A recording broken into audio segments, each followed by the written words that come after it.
Recording studio Naushahra Ghoshi.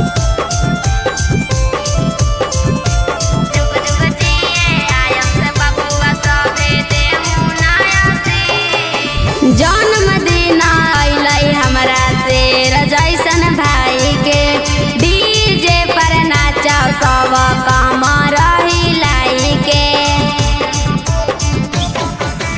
जन्मदिन अइलै हमरा से जैसन भाई के डीजे पर नाचा सब कमर हिलाई के।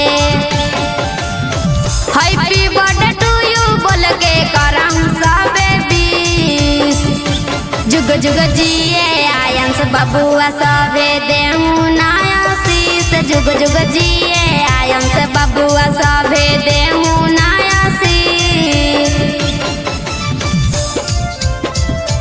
जुग जुग जिए आयंस बबुआ सभे देहु नया शीश।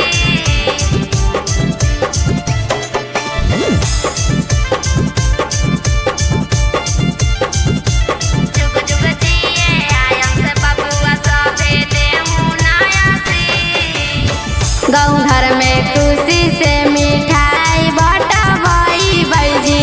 बउआ के बर्थडे हम धूमधाम से मनाई बैजी।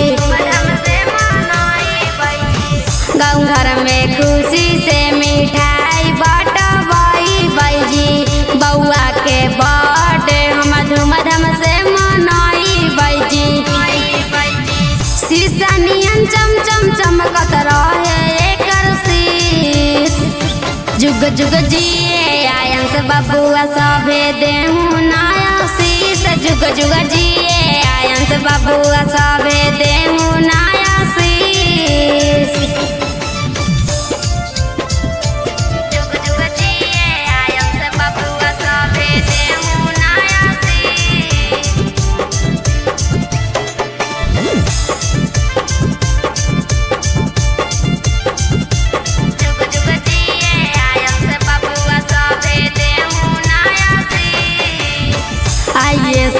IPS के करतै तैयारिया बन जैतै बबुआ जिला के अधिकारिया। IPS के करतै तैयारिया बन जैतै बबुआ जिला के अधिकारिया। आयुष आर्यन करतै गिफ्ट देके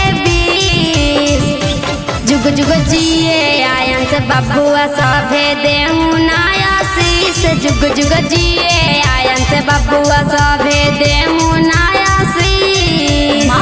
रिकॉर्डिंग स्टूडियो नौशहरा घोषी।